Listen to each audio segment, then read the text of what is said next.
Muhammadun sallallahu alaihi wasallam, of course Muhammad by itself, Rasulu the second line, and Allah the third line. And he did that whenever he would have to send letters on his behalf.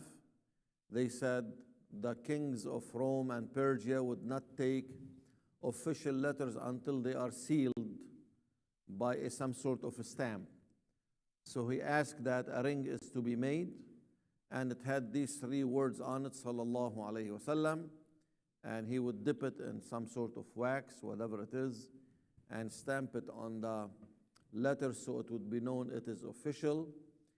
And whenever he would go inside the washroom, he would take it off, sallallahu alayhi wasallam.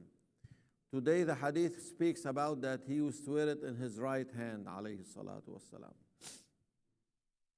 Now there is a narration also that Al-Hasan and Al-Hussein, they used to wear the ring on their left hand. So, it is narrated on both sides, and this means that, if you want to follow the Prophet's way, sallallahu alayhi wasallam, then you are rewarded for that, but that does not mean it is haram or you're gonna go to hell if you're gonna put the, ring in your left. It should be fine, inshallah ta'ala. Now, in Islam there is something called abrogation or nasakh, like something would be allowed in the beginning, but then it would be declared haram later on. And wearing rings of gold or wearing gold in general for men in the beginning was allowed, but then it was prohibited.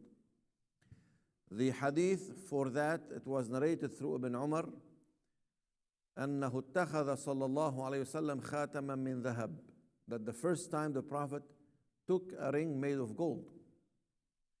فكان يلبسه في يمينه, and he would wear it in his right hand, عليه الصلاة والسلام. فاتخذ الناس خواتيم من ذهب, and then everyone started using what? Rings made of gold. فطرحه, the Prophet took his own ring and he threw it away. وقال لا ألبسه أبدا, and then he said, I would never wear a ring of gold. And then we know that it was allowed to be made of silver.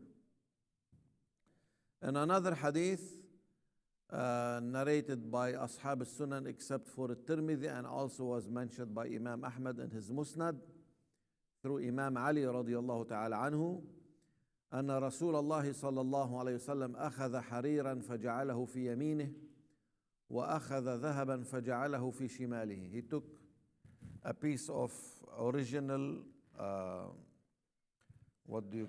organic silk in his right hand, and he took some pieces of gold in his left hand, and he said, إن هذين حرام على ذكور أمتي.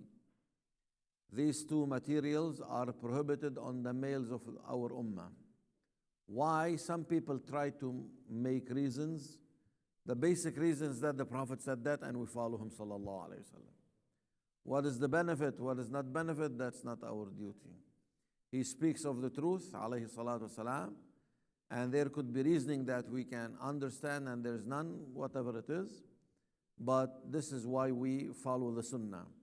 In another hadith narrated by Imam al-Tirmidhi through Abu Musa al-Ash'ari radiyallahu ta'ala anhu, the Prophet alayhi salatu wasalam said, حرم لباس الحرير والذهب على ذكور أمتي وأحل لنسائهم أو لإناثهم. It is prohibited on men but allowed for female to wear both silk and gold for that. Some people try to make reasoning, for the jewelry, and women like jewelry, the men should not be imitating women, so they look at the imitation side.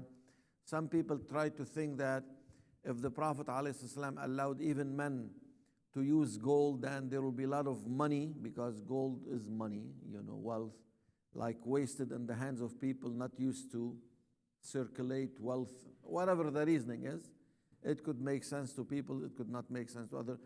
If the Prophet or the Quran did not mention the illah behind something, we just see if the hadith is authentic, we take it and we follow it. Wa sallallahu wa barak ala Sayyidina Muhammad.